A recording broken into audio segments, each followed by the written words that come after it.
इतिहास कोई भी आंदोलन तब तक अधूरा रहता है जब तक वह आखिरी आदमी तक न पहुंच जाए। 1857 के बाद भारत ने सोचना शुरू किया, फिर बोलना शुरू किया, फिर संगठन बनाना शुरू किया। लेकिन अब सबसे बड़ा सवाल था, क्या यह लड़ाई जनता की लड़ाई है? क्योंकि अगर जवाब नहीं है तो आज़ादी सिर्फ शब्द रह जाती है। अब जरा उस आखिरी आदमी को समझिए। वह किसान, मजदूर, कारीगर और छोटे व्यापारी। उसके उसके लिए राजनीति संवैधानिक नहीं होती। उसके लिए राजनीति पेट से जुड़ी होती है, जमीन से जुड़ी होती है, इज्जत से जुड़ी होती है। और जब तक राजनीति उनसे नहीं जुड़ती तब तक वह उनकी नहीं बनती। अब जरा शुरुआती नेताओं की सबसे बड़ी सीख समझिए। उन्होंने देखा सभा में तालियां है लेकिन खेत में चुप्पी है, अखबार में लेख हैं लेकिन गांव में अज्ञान है। यह विरोधाभास अब नज़रअंदाज नहीं किया जा सकता था। यहीं से एक बहुत बड़ा बदलाव शुरू हुआ।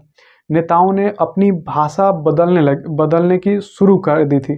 अब वे कानून की भाषा कम बोलने लगे, वे जिंदगी की भाषा ज़्यादा बोलने लगे। लगान, भूख, कर्ज, अपमान की भाषा बोलने लगे। ये शब्द अब राजनीतिक शब्द बन रहे थे। अब जरा एक बहुत गहरी बात है कि अब जब आज़ादी रोटी से जुड़ जाए तो वो सिर्फ सपना नहीं रहती, वह ज़रूरत बन जाती है। और जब ज़रूरत हो, कोई भी समाज लंबे समय तक टाल नहीं सकता ज़रूरत को। अब जरा अंग्रेज़ों की बेचैनी को समझिए कि वे शिक्षित वर्ग से निपटना चाहते थे लेकिन वे जनता से डरते थे। क्योंकि जनता संख्या जनता संख्या होती है और भावना होती है, धैर्य होती है। और जब जनता राजनीतिक हो जाए तो सत्ता कमज़ोर पड़ जाती है। अब जरा यह बदलाव कैसे फैला? अखबारों के जरिए, सभाओं के जरिए, कहानियों के जरिए। धीरे धीरे एक बात गांव-गांव पहुंची, यह लड़ाई तुम्हारी भी है। और यही सबसे खतरनाक संदेश होता है, क्योंकि जिस दिन आखिरी आदमी यह मान ले कि यह मेरी लड़ाई है, उस दिन आंदोलन रोकना असंभव हो जाता है। अब जरा इस चरण की सीमाएं भी समझिए। यह एक दिन में नहीं हुआ, यह धीरे धीरे हुआ। और कई जगह असफलता भी मिली, कई जगह लोग डरे लेकिन दिशा बदल चुकी थी। अब आज़ादी सिर्फ भाषण नहीं, जीवन से जुड़ी सवाल बन चुकी थी।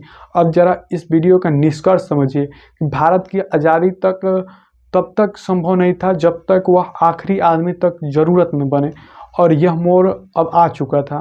यह वीडियो हमें सिखाता है कि इतिहास तब बदलता है जब सोच ऊपर से आए लेकिन ताकत नीचे से उठे। और भारत में अब ताकत नीचे से उठने लगी थी। तो दोस्तों, इतिहास में क्रांति तब तक नारा रहती है जब तक भूखे आदमी तक न पहुँचे। जिस दिन भूखा आदमी क्रांति को अपनी ज़रूरत मान ले, उस दिन सत्ता खुद डगमगाने लगती है। और भारत अब उसे भूखे आदमी तक पहुंच चुका था। तो दोस्तों, ये वीडियो यहीं पे समाप्त होता है। आपको ये वीडियो कैसा लगा कमेंट करके बताएं। मिलते हैं फिर अगले